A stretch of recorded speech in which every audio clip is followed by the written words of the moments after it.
Welcome everybody back to the Friar Talk podcast and YouTube channel. If you didn't check out our video yesterday, we had John and Craig on of the old Make the Padres Great Again, now Padres Hot Tub podcast, and we talked a little bit about CJ Abrams, about Freddie Freeman, and just kind of got into a little bit of like some offseason signings of what we'd like to see from the Padres. But for today's video, wanted to talk about Yu Darvish. Now, there have been a bunch of Yu Darvish clips that have been popping up on social media of him just throwing absolutely nasty stuff. His slider looks disgusting right now.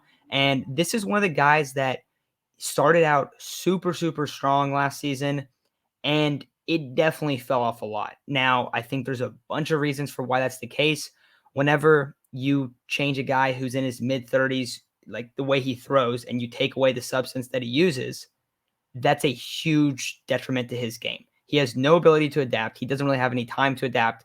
Now he's going to have a full offseason to kind of understand, okay, this is what I can use, this is what I can't use, instead of just having like the rug pulled out from underneath him in the middle of the season.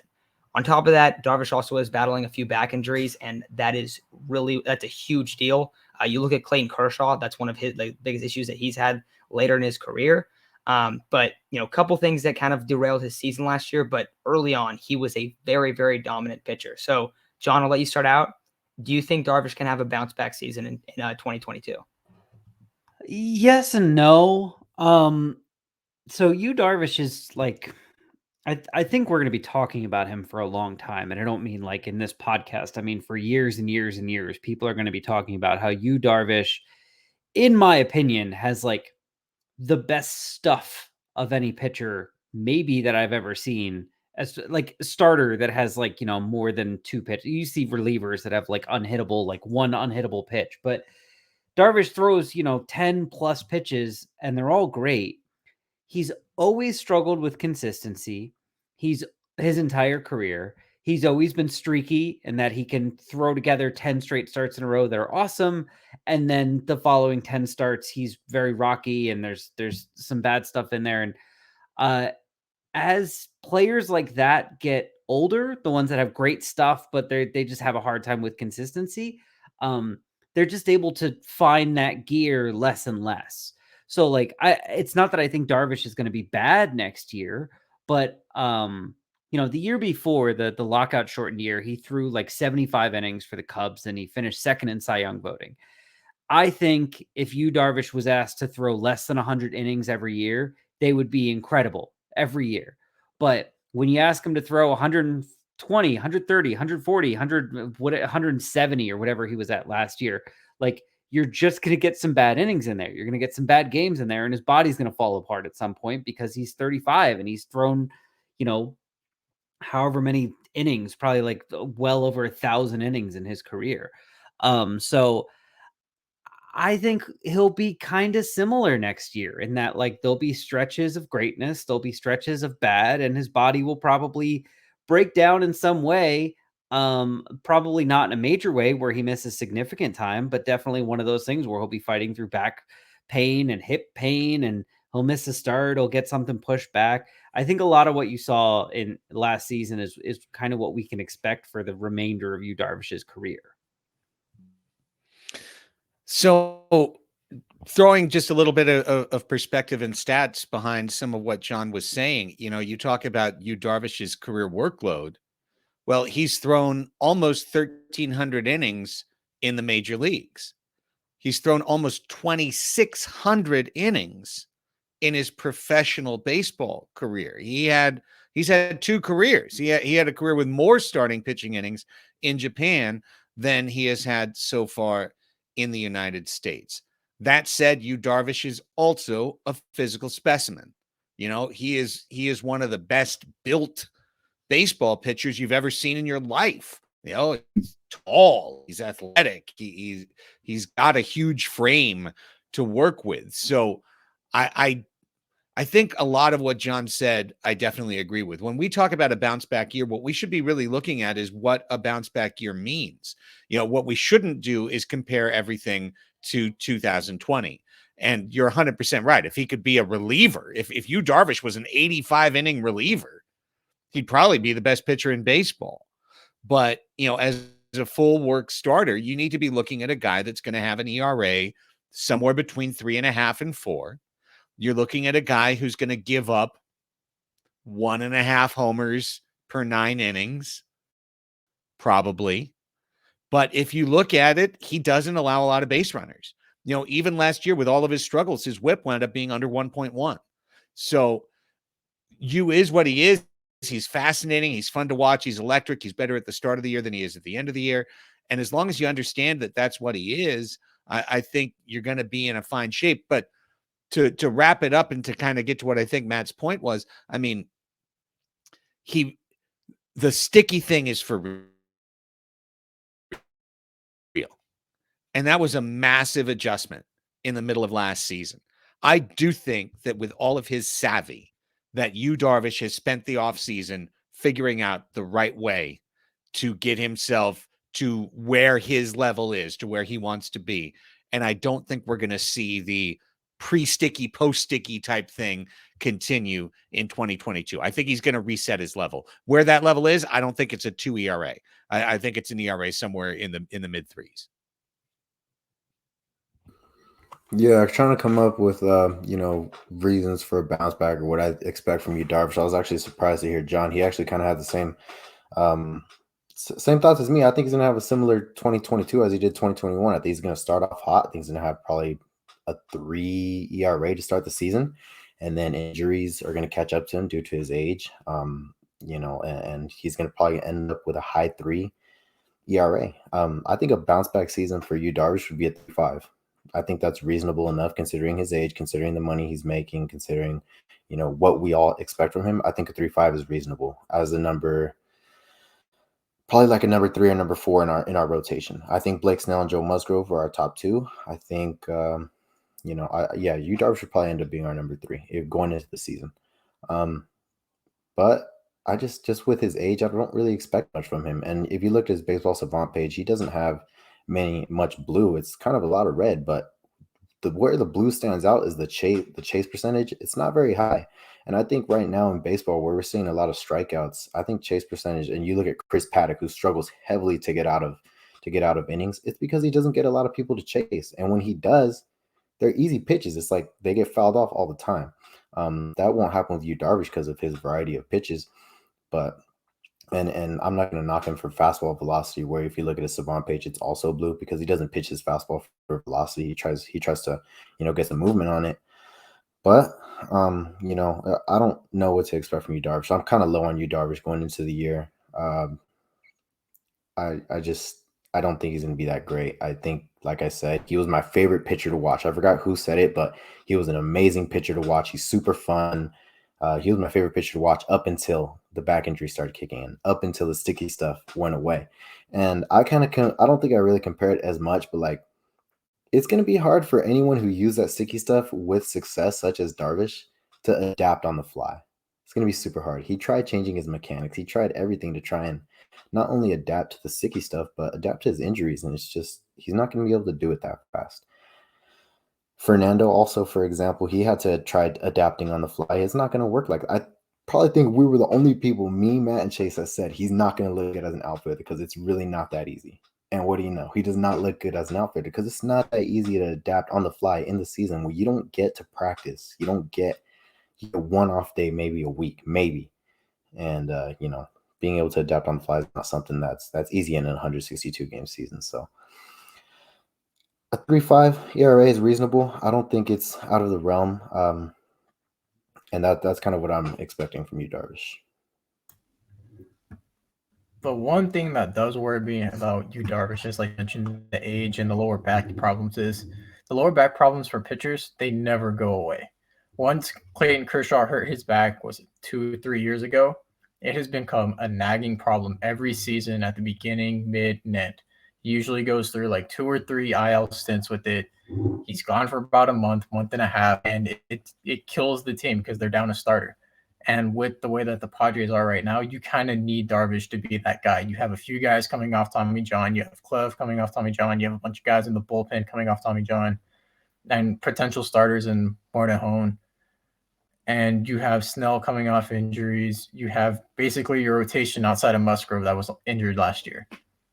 You need guys to eat innings and you're banking on a 35 going on 36-year-old who's had previous back problems, hip problems, and I believe he was dealing with an elbow problem at one point last year, to be a guy that pitches 150 innings with around a 3.5 to 4 ERA, like John was saying.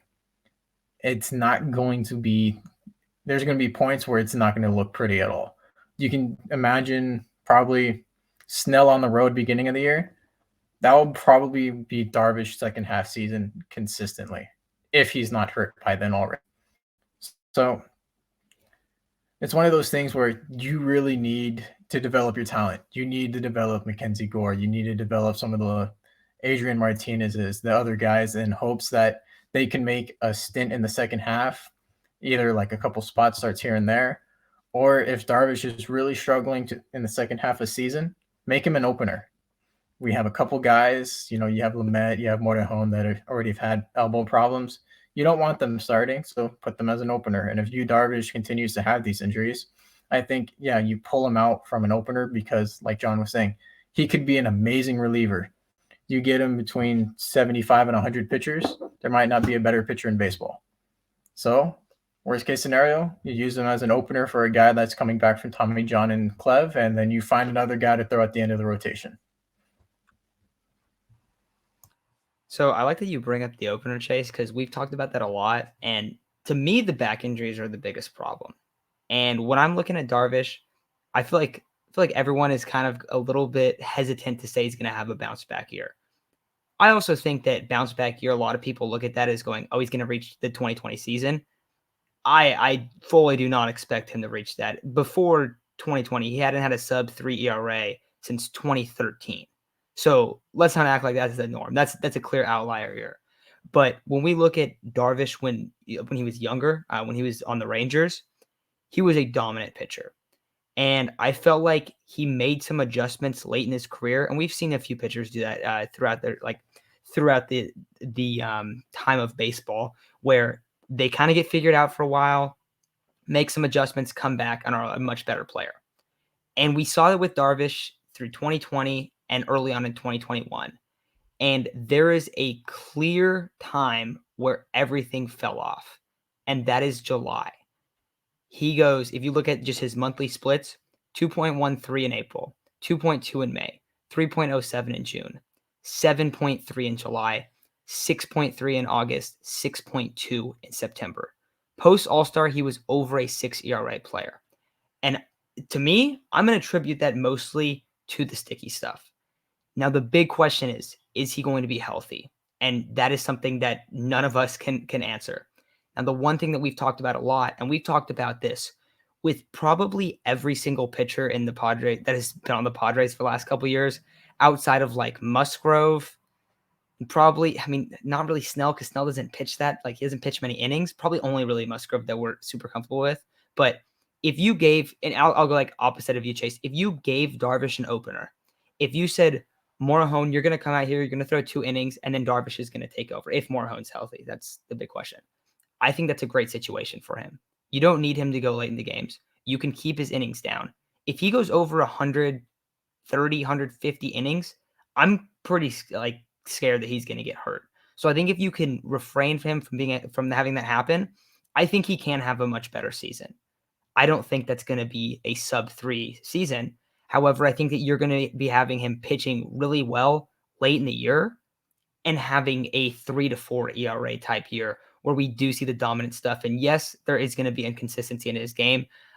Isaac, you brought up the chase rate. John, you brought up how he'll have like a bunch of good starts and then a bunch of bad starts. And we definitely saw that a lot last year. But I do think that just the drastic decline in his numbers right after the sticky stuff ban is a big sign that like it was a little bit like over the top how bad it got for a while. And I just don't expect him to bottom out another year like that. But John, Craig, Isaac and Chase and I have talked about, the opener stuff a lot. But before we wrap up, what are your guys' thoughts on potentially kind of doing that to maybe save the Darvish and that back injury that he's had a lot of trouble with? Okay, so I'm not the biggest fan of this. I've honestly pushed up against this when it comes up in conversations about Eric Hosmer. But at the end of the day, Yu Darvish is the highest paid pitcher on the Padres. Like, they can't afford to be like 70 innings from him this year. Like, they're paying him that money because they need 150 innings plus, and they're hoping that he's at, ace level for those 150 innings plus. And they're hoping that next year they can find a way for him to, like, here's the thing. You, Matt, think that the fall off in Darvish's performance is the sticky stuff. Isaac, I think, contributed it more to the back injury and the injuries in general, Chase a little bit as well. I think Craig falls into the category of it's the sticky stuff. I fall in the category of the injuries. Usually when you have two people that are on different sides of an argument like this, the answer is it was probably both. It was both. Yeah. Yeah. Which and that's the thing. Like, he can maybe figure out how to pitch without the sticky stuff. And maybe they find a regimen for him that allows him to be healthier this year. I love the opener. I love the idea behind the opener. And it looks very, very likely if the DH comes back to the National League, it makes it that much easier to do the opener for the Padres.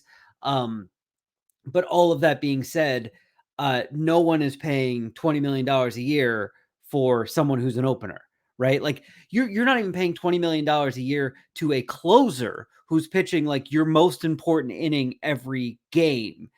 You're only paying $20 million a year to a starting pitcher. So as long as Yu Darvish is making roughly $20 million a year, he's going to be a starting pitcher for the San Diego Padres. They're going to keep forcing that thing. Even if it looks like it's not working at some point, they're going to have to keep trying because financially it doesn't make sense for them to do anything else.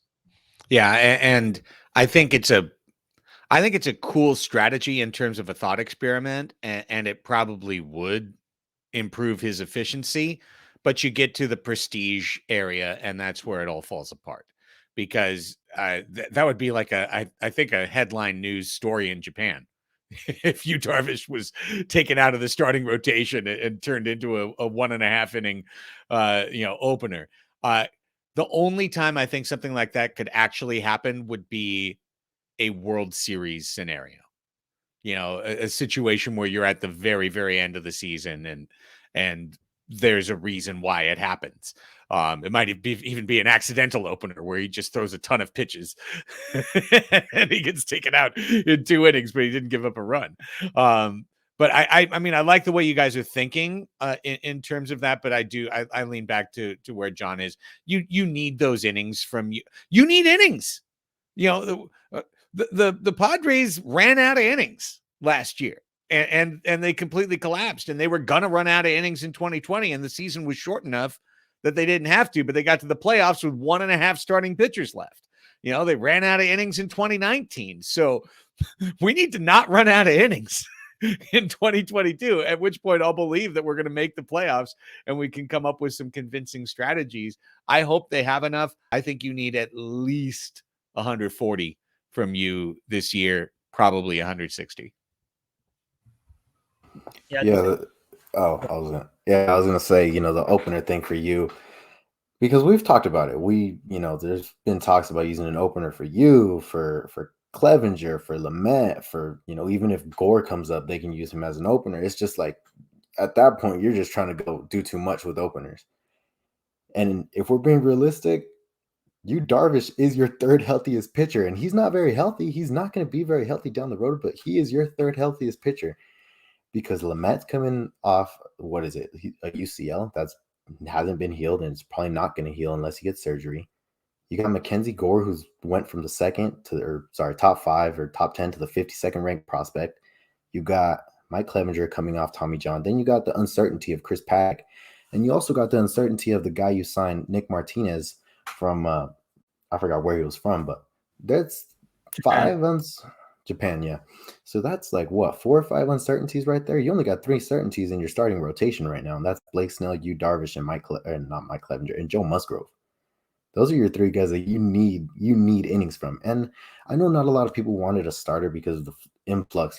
We have so many potential starters. I wanted a starter.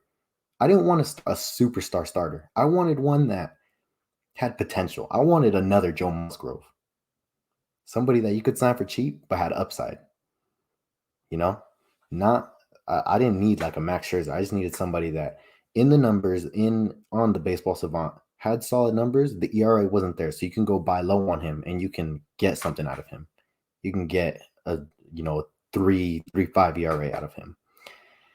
Because realistically, this is not a very healthy pitching staff, and I think that goes understated. And quite unfortunately, if you look at the way the Padres were playing up until August, where they were left with 1.5 pitchers, they had 70 wins already.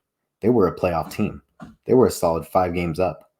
And then suddenly you got, Blake Snell goes down later, but now you got Chris Paddock, who hits the 10-day IL, but he's out for the season. You got Yu Darvish, who has like a 7 ERA from July on. And then you got no number 5. You're throwing out a bullpen day every day. So, and then you lose Blake Snell mid-September. Like, you're done. Like, that's why you need more starters. And, other than Eric Hosmer and Will Myers, the starters are going to be your most important. You need those guys to bounce back bad. And that's why we need Yu Darvish. That's why we need more starters. That's why we need guys to come through.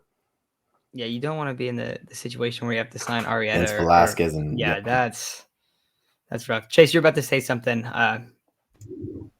Yeah, I was just going to say, if you don't do an opener, I've always been a fan of implementing a 6-man rotation, especially when you have guys coming back from injury or guys that are injury prone. You get that guy an extra day of rest. Everybody can continue doing their starts on 5 days rest instead of 4, and then occasionally the 7 days of rest. It keeps guys fresh. You get a little bit more out of each guy, and you can probably experiment with the 6th spot a little bit. If you want Mackenzie Gore to come up this year, he can get a few starts. If he doesn't look right, you can send him down and put in another guy there. But it just keeps guys fresh. You don't have to use an opener. It keeps the bullpen a little bit more fresh because then you don't have to do the bullpen days, which have been notorious for the past 2 to 3 years, and it just burns them out by the end of the season. And we've seen it multiple times, but they continue to do it anyway. So I've just been a fan of that. What do you guys think about that instead? So I've always personally been a fan of a 6-man rotation in theory, and I've discussed with very smart baseball people, like, why don't more teams do this? It seems like it would make sense. And, initially I got some sort of pushback. Oh, pitchers are creatures of habit. They actually do want to pitch every 5th day because that's how it's always been done, et cetera, et cetera. And I never bought that. It's like those articles are those excuses are BS. And then someone hit me with, and I think it was actually Craig, someone hit me with an actual response to why you don't do a 6-man rotation, which is, do you know how hard, and yes, you do because you're San Diego Padre fans, do you know how hard it is to keep 5 major league quality starting pitchers on your team and healthy for the whole season? Okay, now add another one. Like, it just gets so much hard. Like, teams, like, it's really, really hard to do. And when Isaac was talking about like running out of pitching, Craig has always been the one hammering into my head the month leading into the season. Like, going into a season, you don't need 5 starting pitchers. You need 8 to 10, because you're going to have injuries. And if you don't have 8 to 10, at some point, you are literally just taking games and throwing them in the trash and going like, we're throwing out a guy we know is going to get hammered, but we don't have any other options. And that was last year. Apologies to Reese Kinnear and anyone else who's started games for the Padres who name I actually don't remember anymore.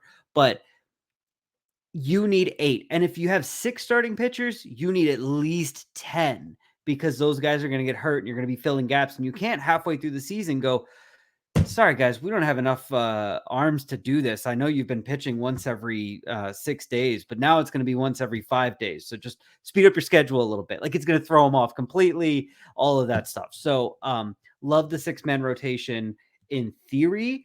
I think a team that like the Dodgers that has like literally infinite amounts of money could pull it off if they actually wanted to.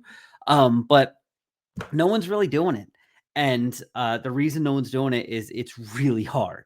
It's really hard to find 6 pitchers that you want to throw out there. Not to mention some of these guys, especially the frontline starters, have bonuses in their contracts for number of games pitched, number of innings pitched, number of wins, number of strikeouts. And what you're telling them by doing a 6-man rotation is you're going to pitch less. You're going to pitch less games.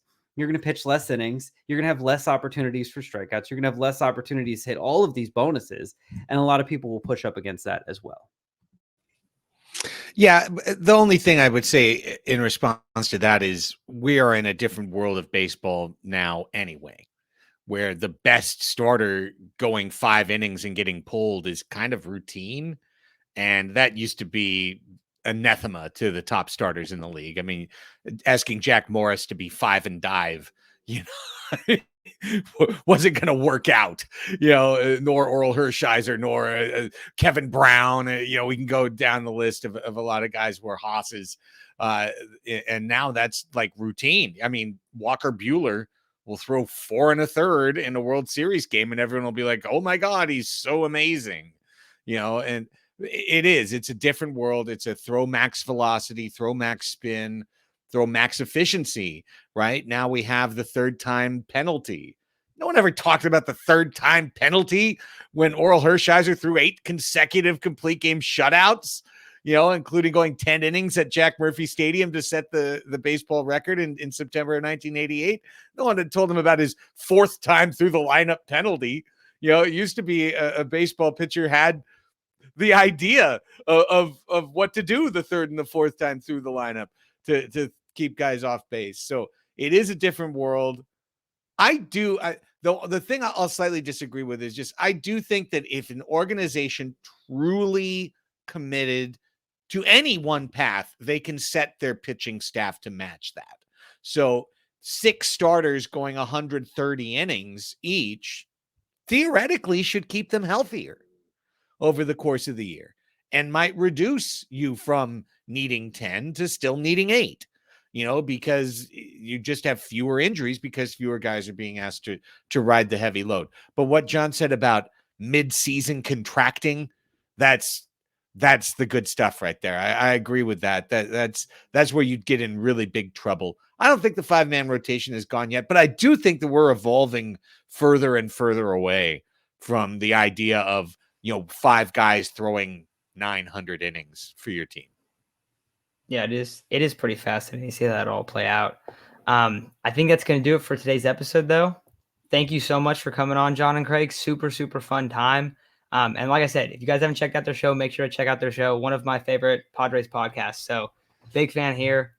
Thanks again for coming on. Super fun time and real good discussions about, Yu Darvish, Abrams, Freddie Freeman, even Castellanos for a little bit. So great time talking Padres baseball. Hopefully, I think you are right about the 8 starters being the number. Now the big question is who's going to be healthy? Who are these 8 starters going to be for the Padres? It's likely to be a guy like Ethan Elliott this year. You brought up Reese Kinnear. Like, it gets a little scary if you have a few injuries. So you got to stay healthy.